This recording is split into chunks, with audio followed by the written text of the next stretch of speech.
유럽의 건설, 카를 대제. 카를 대제는 아랍인들을 제압한 카를 마르텔의 손자다. 부친 피핀 3세는 무능한 여느 메로빙거가의 사람들처럼 아주 무능했지만 스스로 황제의 자리에 올랐다. 이로 인한 합법성의 결여를 교황이 채워주었다. 피핀이 교황에게 교황령을 선물하자 교황은 그의 신앙심에 감복해서 그에게 기름을 부어 프랑크족의 왕으로 인정했다. 나중에 가신들이 시기심이 생겨서 레오 교황으로부터 교황령을 회수하려 애를 쓰자 그는 크게 당황해 허둥거렸고 마침내 아들 카를 대제를 800년 크리스마스 날에 황제로 대관시켜 자신을 보호하도록 했다.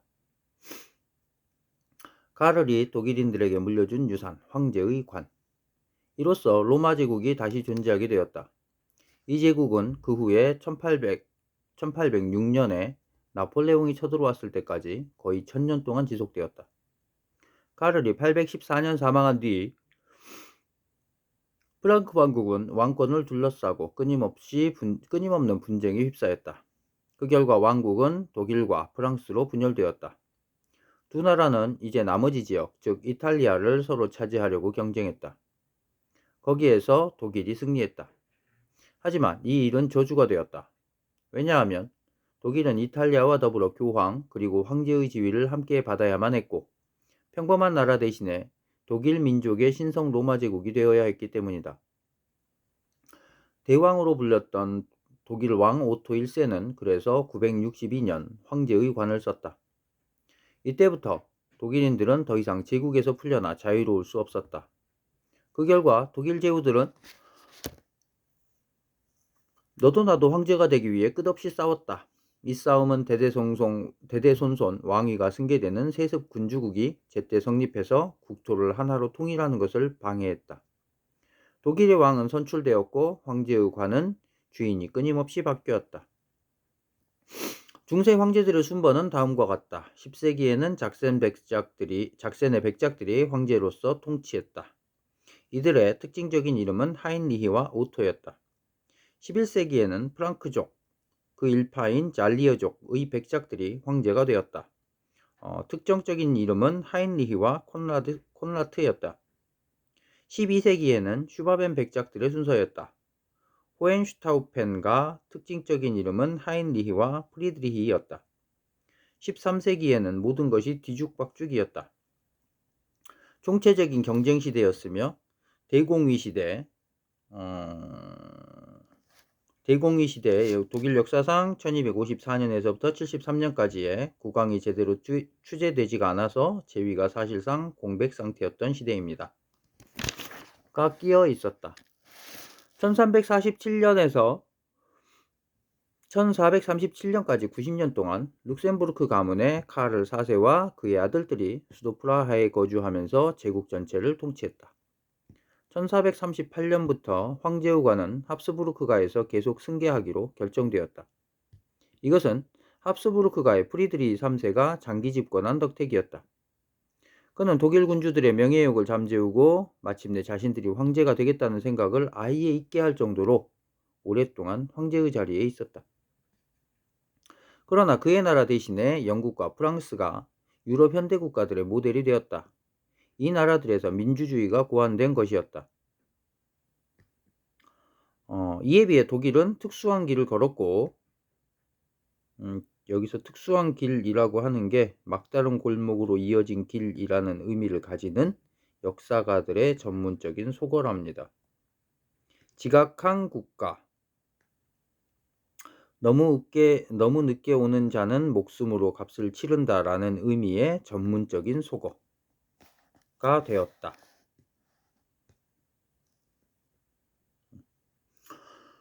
카를이 유럽에 물려준 유산, 봉건주의. 카를 대제는 프랑크 왕국의 변경 지역을 하나씩 정복해 나감으로써 국토를 넓혔다.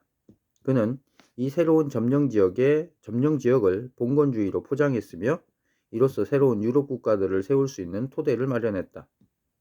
그는 이탈리아의 롬바르드 왕국을 점령해 꿀꺽 삼켰고 그 결과 교황과 지속적으로 관계를 유지하게 되었다. 그는 스페인의 북부 지방들을 점령했다. 이곳에서부터 그는 아랍인들이 점령한 스페인을 역으로 점령해 나갔다. 이 재점령은 1492년에 완료되었다. 그리고 그는 봉건주의와 함께 기사도를 스페인으로 수출했으며 이로써 이달고 스페인의 세습 귀족입니다. 의 인물 유형을 유포시켰다. 노르망디를 거점으로 해서 1066년에 프랑스화된 노르만족을 통한 영국 점령이 이루어졌다. 노르만족은 자신들의 카를식 봉건주의를 영국으로 가져갔으며 봉건적 중앙 집권 국가를 건설했다. 그들은 시칠리아에 대해서도 이와 똑같이 했다. 카를은 북독일의 고집센 이교도인 작센족을 점령해 굴복시켰으며 메르덴 근처에서는 알레마니족들을 그 수장들의 피로 시뻘겋게 물들여 북독일인들이 남독일의 문명인들과 합심해서 하나의 조국을 형성해야만 하겠다고 확신하도록 만들었다. 그래야만 이들도 독일의 새로운 동부 식민지 지역에서 야만적인 동부인들에게 봉건주의의 성과를 전할 수 있을 것이기 때문이다. 이리하여 카를 대제는 유럽의 가장 중요한 나라들의 성립을 위한 기초를 놓았다. 프랑스와 베네룩스 국가들은 사실상 이미 프랑크 제국에 속해 있었다. 그는 또한 훗날 독일이라고 불리게 된 기틀을 마련해 놓았다. 독일 그리고 독일 민족주의에 대한 중간고찰. 독일 이것은 무엇인가?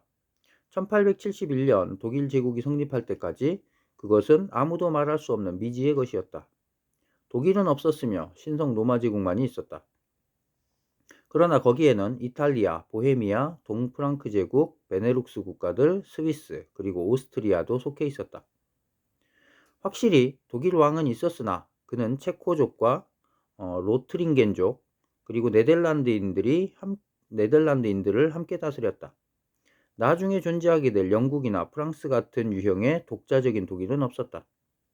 따라서 독일인들은 국가를 소유한 민족이 아니었다. 그들 국가는 나중에 오스트리아, 리벡, 프로이센, 바이에른 또는 리페 데드몰트 따위의 독일어권 부분 국가들로 나뉘어 있었다. 그들은 1800년경에 스스로를 돌아보기 시작했을 때 서로에게 물어보았다. 우리는 누구인가? 그들에게 공통적으로 존재하는 것이라고는 언어, 문화, 그리고 문학작품뿐이었다. 따라서 그들은 우리는 문화국민이다 또는 우리는 시인과 사상가의 민족이다 라고 말했다. 그들이 이런 말을 하는 것은 자기들이 다른 나라 사람들보다 정말로 문화가 풍부해서가 아니라 서로 공통점이 별로 없었기 때문이었다. 또한 그들은 우리는 독일어로 말하는 민족이다 라고 말했다. 이 말은 치명적인 확인이었다. 왜냐하면 그 말은 나중에 히틀러에게 독일어를 사용하는 민족을 독일 제국으로 편입시켜야 한다는 생각을 가지게 했기 때문이다. 물론 그 자신은 오스트리아인이었으며 고급 독일어를 하지 못했으므로 당연히 그런 생각이 들었을 것이다. 아니면 독일 제국이 독일어권까지 예컨대 프라하나 레발은 에스토니아의 수도인 탈린의 옛 이름입니다. 또는 체르노프치의 유대인 회당까지 확장되어야 한다고 믿었다. 혹자는 이렇게 반문할지도 모르겠다. 그거야 다른 나라 사람들도 마찬가지 아니겠는가? 프랑스 사람은 프랑스어를 말하고 영어를 사용하는 사람은 영국인이 아니겠는가? 물론 그가 미국인, 뉴질랜드인, 캐나다인, 조종사 또는 외환 딜러가 아니라면 말이다. 이런 생각은 커다란 착각이다. 프랑스인들에게 민족은 언어적으로가 아니라 정치적으로 정의되어 있다. 영국인의 정의는 영국식 생활을 하며 브리튼의 민주주의를 신봉하는 사람이다. 그가 영어, 갈리아어, 일본어 등 어떤 언어를 사용하든 상관없다. 그에게 정치적 국민은 태어나면서부터 언어처럼 부여되는 숙명적인 공동체의 개념이 아니다. 그것은 오히려 클럽처럼 자발적인 모임의 결과다. 누구든 그 클럽의 규칙인 헌법을 신봉하면 거기에 가입할 수 있다. 이로써 독일의 민족 개념과 서구의 민주주의 개념이 서로 달라졌다. 이것도 독일이 걸어온 특수한 길이다. 독일인은 이제 인종적, 언어적, 민족 개념을 포기하고 다른 나라들의 개념을 수용해야 한다. 즉, 독일인은 부모가 독일어를 사용하는 사람이 아니라 독일 땅에서 살기를 원하고 독일 헌법을 신봉하는 사람이어야 한다. 과거에 촐리코펜에서 외국인 노동자로 일한 적이 있는 까닭에 독일어를 스위스 악센트로 발음하는 것은 아무래도 괜찮다. 독일 종족. 이상의 당위성을 전제로 하고 차츰 허물을 벗으면 현재 독일로 모습을 드러낸 인종적, 언어적 형태를 살펴보자. 독일은 아직도 눈에 띄게 두드러지는 고유의 방언을 사용하는 여러 게르만족들, 정확히 말하면 6종족으로 구성되어 있다. 바이에른족, 이들은 오스트리아에도 정착했다. 알레마니족, 이들이 정착한 곳은 스위스, 오스트리아의 포어아르베르크, 알자스, 그리고 대략 바덴 비르텐베르크이다. 바덴 비르텐베르크. 튀링겐족, 이들은 자유국가인 작센과 슐레지엔에도 정착했다. 작센이라는 명칭은 왕조가 발전하면서 동쪽으로 퍼졌다. 작센족, 대략 오늘날의 니더 작센과 베스트팔렌 사람들이며 나중에 메클렌부르크와 브라덴부르크 방향으로 이주했다. 발음이 좀 어렵네요. 프리지아족, 이들은 북해 연안에 살고 있으며 오랫동안 라인강의 해운을 독점했다. 수많은 프리지아 호텔들 잠조.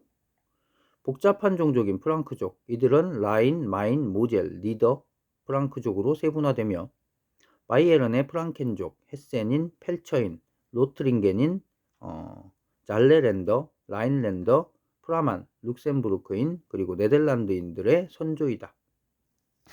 독일어의 발전. 독일 지역은 언어적으로 볼 때 중세 초기 이후 이른바 2차 자음 변화를 통해서 고지 독일어 지역과 저지 독일어 지역으로 분할되었다. 양 지역 간의 경계선은 리셀도르프에서 시작해서 동쪽으로 향하며 디셀도르프입니다. 디셀도르프에서 시작해서 동쪽으로 향하며 디셀도르프 근교 마을의 이름을 따서 베른라트 라인이라고도 불린다. 베른라트 라인 이남 지역에서 자음이 변하기 시작했고 이북 지역에서는 그대로 보존되었다. 이 차이는 오늘날에도 표준 독일어를 영어, 네덜란드어, 그리고 저지 독일어와 비교해보면 뚜렷이 나타난다. 즉, T가 고지 독일어 또는 표준 독일어에서는 SS 또는 Z로 변했다. 이를테면 WATER, 워터지요. 워터는 WASSER, 타운, TOWN은 ZAUN, 그 다음에 토큰, TOKEN은 ZEICHEN으로, 그 다음에 TWO는 JWEI, 쯔바이, 그렇네요. 워터는 비서인가요? 비서라고 읽어요. 타운은 자운. 토크는 지첸. 모르겠습니다. TOE는 ZEHEN으로, CAT, cat은 KATZE로 변했고, P는 F로, 예컨대 APE는 AFFE로, GAPE는 GAFFEN으로, POUND는 PFUND로, WAPON은 WAFFE로, LEAP는 LAUFEN으로, PLUM은 PFLAUME로 변했다. 또 D는 T로 변했다. 예컨대 DAY는 TAG으로, DRAG는 TRAGEN, 트라겐, DEVIL은 TEUFEL로, DEAD는 TOD로, DEEP는 TIEF로, DAUGHTER은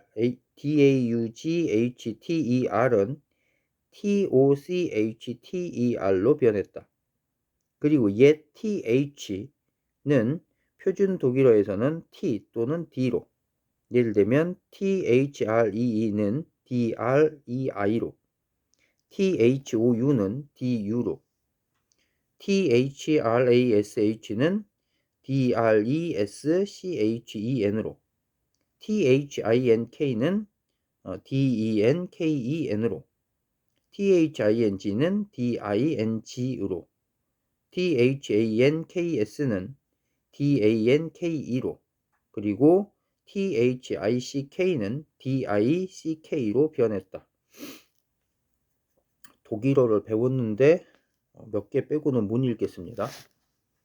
이런 현상은 크게 볼 때 두 개의 언어, 즉 고지 독일어와 저지 독일어를 창조했다. 저지 독일어에 속하는 것은 니더작센어, 일명 플라트어, 니더프랑크어, 그리고 경우에 따라서 네덜란드어이다. 중세 동안의 한자, 이게 물이 때라는 뜻입니다. 한자의 모든 지역, 즉 브리헤에서 리벡을 지나 단치히까지, 그리고 도르파트에서 고틀란트에 이르는 모든 지역에서 저지 독일어를 사용했다. 남부 독일에서는 고지 독일어, 그러니까 여기서 고는 옛고자 쓰고 고지 할 때 높은 땅, 높을 고에 땅지자를 써요. 저지는 낮을 저자죠. 고지 독일어에서부터 중세 고지 독일어가 발전해 왔다.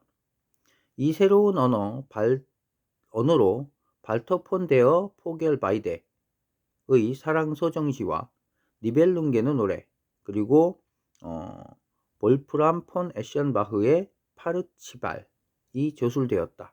성립 시기는 모두 1200년경입니다.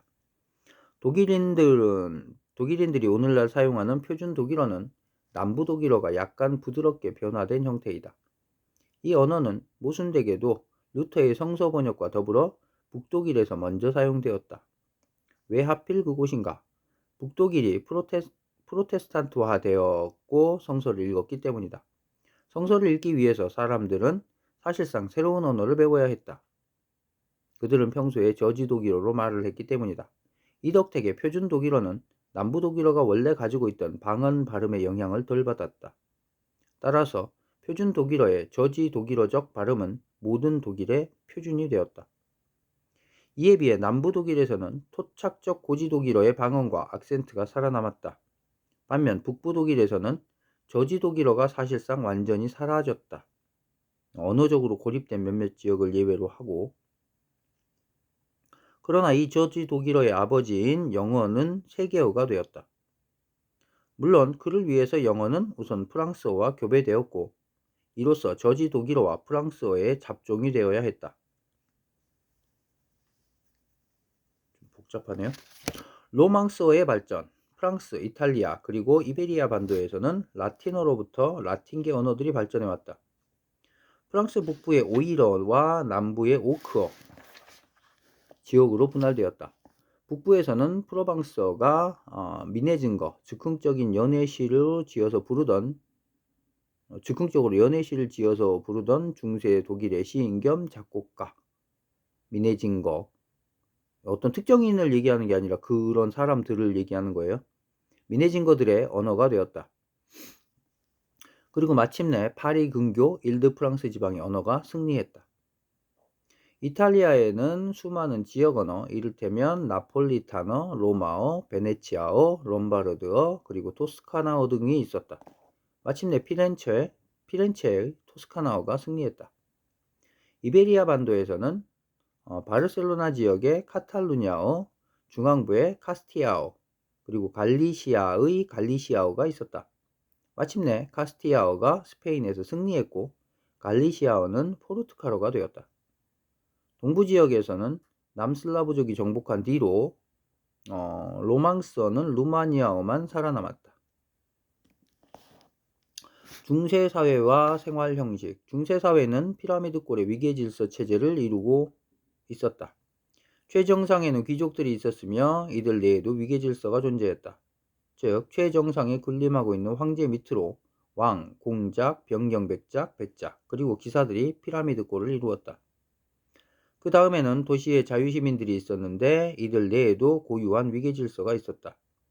즉 시의원 자격이 있는 도시 귀족, 부유한 상인, 수공업자, 장인, 직공 및 수령공들이 그 질서의 각 층을 이루고 있었다. 수공업자들은 해당 조합들 내에 조직되어 있었다. 농촌 지역에는 농민, 소농민, 하인, 그리고 농노가 있었다. 교회는 교황으로부터 시작해서 추기경, 주교, 수도원장, 수석신부, 수도사, 신부, 수도승, 그리고 평수사까지 연속적인 위계질서를 형성했다. 이 사회는 매우 안정적이었다. 모든 사람은 태어날 때 속한 계층에 평생 동안 머물렀다. 그의 신분이 그의 삶을 포괄적으로, 즉 법적으로, 정치적으로, 경제적으로, 종교적으로, 그리고 인격적으로 결정했다. 개인은 모든 사회관계에서 그가 속한 단 하나의 계층, 이를테면 상인, 농부, 수공업자 또는 기사였다. 혼합된 신분은 괴물이었다. 개인의 신분과 사회적 역할 간의 차이는 존재하지 않았다. 따라서 독창성은 아무런 가치가 없었다. 예술에서는 개인적인 것보다 전형적인 것이 강조되었다. 사회 위계 질서의 불평등은 종교를 통해 보상되었으며 현세의 불이익은 내세의 이익으로 균형이 맞추어졌다. 그렇지만 내세의 질서도 위계 질서가 있는 것으로 생각되었다. 전혀 새로운 질서는 상상조차 할 수 없었다. 따라서 내세에도 맨 위에는 하느님이 그리스도, 마리아, 사도들 그리고 천사장들과 함께 있었다. 그 다음에는 하늘의 군대, 예언자들, 성서의 영웅들, 그 아래에는 순교자, 성인 그리고 죽은 사람들이 있었다. 이들의 대열은 현세에서의 교황들과 고위 성직자들과 모든 교회 조직의 이들의 대열은 현세의 교황들과 고위 성직자들과 모든 교회 조직의 직위에 있는 사람들에 의해 계속 이어졌다. 가장 밑바닥에는, 즉 대칭적 대응 부분에는 사탄이 악마들, 귀신들, 그리고 졸병 악마들을 거느리고 있었다. 졸병 악마들은 저주받은 자의 영혼을 지옥에서 고문하는 일을 한다고 생각되었다. 중세 때 하늘과 지옥 사이에는 연옥이라는 것이 하나 더 추가되었다. 여기에서는 죄를 지었거나 일생 동안 착하지 않았던 사람들이 뜨거운 기름솥에서 바싹바싹 튀겨지고 있었다. 그들은 거기에서 오랫동안 죄를 뉘우쳐야 했는데 이때 친구와 가족들의 추도미사와 면죄부를 통해서 도움을 받을 수 있었다. 물론 그들을 위해서 사람들은 돈을 내야 했다. 이런 식으로 가족은 죽은 사람들과 계속해서 접촉할 수 있었다. 공동체를 위해 은행 역할을 하는 교회. 여기에서 우리는 교회를 치료제와 은총의 수단들을 관리하는 은행으로 생각해야 한다. 그리스도와 성인들이 막대한 치료비를 예금에 예납했고 사제들은 이것을 투자와 치료비 대부를 위해 이용했다. 사람들은 보수를 지불하거나 부과된 세금을 납부한 다음에 또는 고해성사, 간구의 기도 또는 공개적인 고행 따위에 상징적 자본금을 지불한 다음에 교회로부터 치료 대부를 받았다. 이 대부로 사람들은 자신의 죄를 씻을 수 있었다. 아니면 특히 경건한 생활로의 변화를 통해 스스로 그 은행에 헌신함으로써 교회의 치료재산의 여분을 사용할 수 있었다. 이 모든 것에 대해서 교회는 독점적이었으며 사제들은 이 치료재산에 대한 접근권이 있는 유일한 자로서 시험을 보고 맹세를 해야 했다. 치료재산의 분배를 위해서는 확장된 요금 조견표가 있었다. 이에 따라서 추도미사는 2굴덴, 굴덴은 네덜란드의 화폐 단위지요 지금. 속죄의 기도는 1굴덴, 면죄는 5굴덴, 총 사면은 농가의 총 재산 중에서 절반을 바쳐야 했다. 대부기관으로서의 교회들의 재정 능력은 천차만별이었다. 가장 치유재산이 많은 은행은 순례자의 뼈 한 조각을 확보한 교회였다. 그런 유물은 좋은 선전재료였는데 이는 은행의 확보자산을 매우 튼실하게 했으며 여느 은총수단들 이외에도 신유 따위의 합법적인 기적을 판매할 수 있게 만들었다. 그런 은행지점들은 자신의 입지장소를 유명한 순례성지로 만들었고 지역 주민 전체에게 기쁨과 이익을 전파해 주었다. 유명한 순례지역은 성 베드로의 무덤이 있는 로마나 성 야고보의 뼈가 있는 산티아고나 성 삼왕, 아기 예수를 경배한 동병박사 세 사람이랍니다. 성 삼왕의 유골이 있는 쾰른이었으며 또한 캔터베리 대성당의 토머스 베케트 주교의 유골함도 순례의 행렬을 불러일으켰다. 이 행렬은 작가 초서에 유명한 캔터베리 이야기에 묘사되어 있다. 이 순례 행렬로 먹고 사는 직업에 관한 관련 산업 분야가 매우 많았다. 순례 행렬로 먹고 사는 관련 산업 분야가 매우 많았다. 십자군 운동. 십자군의 행렬은 좀 더 색다른 종류의 여행 행렬이었다. 과거에는 누구나 방문할 수 있었던 성지순례 장소들을 예루살렘을 통치했던 무슬림의 지배자들이 1096년에 갑자기 폐쇄하면서부터 그 행렬이 시작되었다. 로트링겐 출신의 보헤몽의 지도하에 군대가 조직되어 이들이 예루살렘을 탈환했다. 그 뒤에 이어지는 200년 동안 십자군은 6차례 더 조직되어 원정을 떠났고 또 한 차례는 순수하게 소년들로만 조직된 적도 있었다. 이때 특수한 전투기사단들이 생겨났는데 그들은 신정기사단, 요한기사단, 그리고 독일기사단이었다. 이 십자군들 중 하나는 실수로 콘스탄티노플을 점령하기도 했다. 그리고 아주 드물게 현지 무슬림과의 폭넓은 대화를 통해 철학, 건축, 농업, 그리고 인접 분야들에 관한 정보를 교환했는데 이러한 사실은 훗날 레싱의 성전 기사가 등장하는 희곡 현자 나탄을 창작하는 계기가 되었다. 그 뒤 독일 기사단이 실직했을 때 프리드리히 황제는 동프러시아와 러시아의 발트해 연안 지역을 그 기사단에게 내어주면서 포교할 수 있도록 했다. 그 기사단은 이 기회에 거기에서 자신들의 국가, 이른바 기사단 국가를 한 토막 배원해 가졌다. 그들은 그다지 얌전하지 않았으므로 폴란드의 역사 발전에 다른 십자군들이 아랍인들에게 했듯이 뭔가 음흉한 짓을 저질렀을 것이다. 수도원은 종교적 공동체 생활이 고도로 발달한 형태였다. 그곳은 하늘나라로 가기 위한 일종의 훈련소였다. 사람들은 거기에서 기록 경기의 선수들처럼 엄격하고 고된 훈련과 금욕 생활을 해야 했다. 철칙처럼 지켜야 하는 일과표, 정확하게 단계화된 다이어트 식사, 규칙적인 기도와 예배 시간, 그리고 나머지 시간은 노동을 통한 정신훈련인 농사일로 조직된 생활이었으며 기도하고 일하라가 슬로건이었다.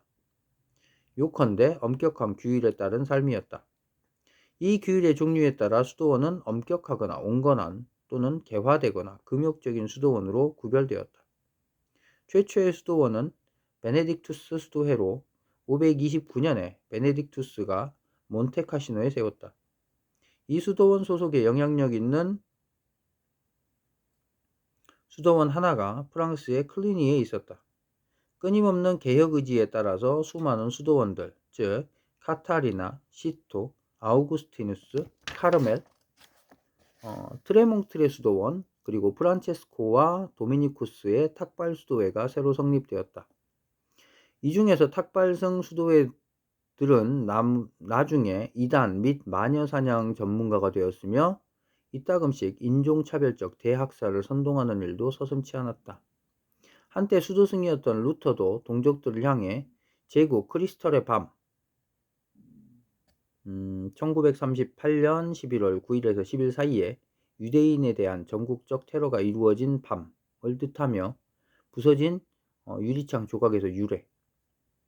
필자는 이것을 일반적인 인종학살의 의미로 사용하고 있다. 제국 크리스털의 밤은 그 히틀러가 정권을 잡는 과정에서 발생한 테러 사건입니다. 에 동참하자고 선동했다. 원래 중세 초기의 수도원은 앞부분 문장을 다시 볼게요. 한때 수도승이었던 루터도 동족들을 향해 제국 크리스털의 밤에 동참하자고 선동했다. 뭔가 뭐 유대인 학살을 하자 이런 의미로 받아들이면 되겠네요. 1938년에 벌어진 일을 루터가 직접 하자고 하진 않았겠죠. 원래 중세 초기 550년에서 850년에 수도원은 개화된 해방구였다. 수도원에서는 종교적 영향력, 교육, 그리고 기독교만 생산된 것이 아니라 숲의 개간, 잘 양조된 맥주 따위의 좋은 발명품들 또는 기적 같은 생약 치료제도 생산되었다. 고대로부터 유산으로 물려받은 필사본들도 거기에서 구조되어 사본으로 만들어지고 보관되었다. 아일랜드의 수도원은 영국을 기독교화시켰고 이 두 나라의 수도원은 독일을 기독교화시켰다. 그 밖에도 수도원에서는 현대 산업사회의 규칙적인 일과를 일찍이 실험한 셈이었다. 시간 기록계에 따른 노동 시간표라는 관점에서 볼 때 현대인은 모두 수도사와 같다. 기록 경기에 해당하는 스포츠 선수들의 훈련은 그 점을 잘 보여준다. 중세의 평범한 사람들은 시계에 따라 일하는 대신 태양에 따라 일했다. 여름엔 길게, 겨울에는 짧게, 그리고 부수적으로 생기는 일감에 따라서 이를테면 추수 때는 좀 더 오래 일했고, 만일 할 일이 없으면 쉬는 게 가장 좋았다. 어차피 1년 중 3분의 1은 교회의 축제일이거나 그 밖에 공휴일이었으니까. 기사도. 수도원은 경제적인 관점에서 보았을 때 양조장, 방앗간, 포도주 저장, 지하 창고, 약초 생약 취급 약국, 그리고 병원 따위에 연계산업 분야를 갖춘 독립된 장원이었다. 농촌 지역에는 수도원 말고도 마을 주변에 높은 산 위에 성들이 있었다. 성은 지역 귀족들의 거처였는데 이들은 대가족처럼 중대병력 이상의 사병들을 거느렸으며 세력이 클 때는 그 규모가 대단했다. 중세의 전성기 때에는 고유한 기사문화의 중심지가 되어 무술시합, 궁정축제, 그리고 각종 기사대회의 장이 되었다. 성주의 부인은 기사들의 충성을 한 몸에 받았다. 기사들의 충성은 사랑으로 승화되었고 성주 부인의 아름다움은 사랑의 노래로 예찬되었다. 궁정에서 귀족 문화의 일부가 된 여성 숭배는 여기서 생겨났다. 기사도 문화 전체에서 가장 중요한 관심사로 부각되었던 것은 결국 중세의 문화인 전투를 시민 문화화하는 일이었다. 이는 두 가지 방법, 즉 여성 숭배와 윤리를 통해서 이루어졌다. 여성 숭배는 여성의 명예를 위한 투쟁, 윤리는 약자, 과부, 그리고 고아의 보호 이런 거입니다. 이로써 기사는 에로틱한 장면들에서 남성적 매력을 갖춘 낭만적 인물로 발전했다.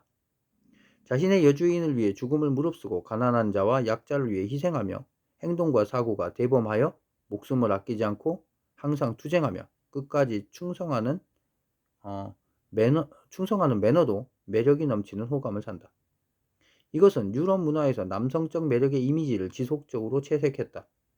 시민적인 문학 작품들에서도 남자친구는 대부분 기사적인 귀족이다. 따라서 여자들은 오늘날까지도 동화 속의 왕자라는 말을 즐겨 사용한다. 방랑기사의 행적은 전래동화를 통해 전해지고 있다. 가장 유명한 이야기는 웨일스 출신의 켈트족 아서 왕에 관한 것이다. 그의 원탁 모임은 전설적인 것이 되었다.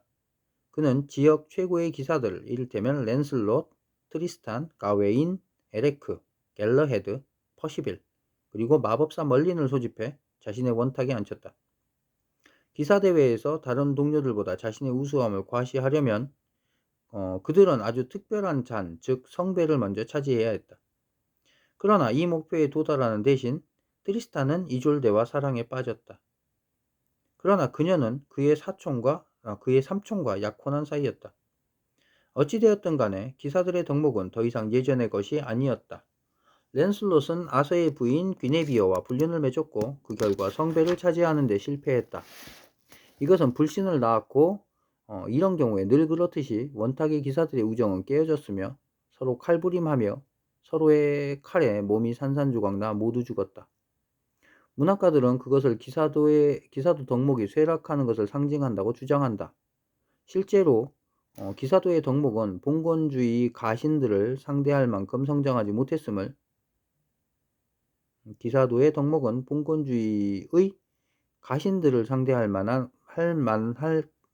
상대할 만큼 성공하지 못했음을 우리는 역사 연구에서 알 수 있다.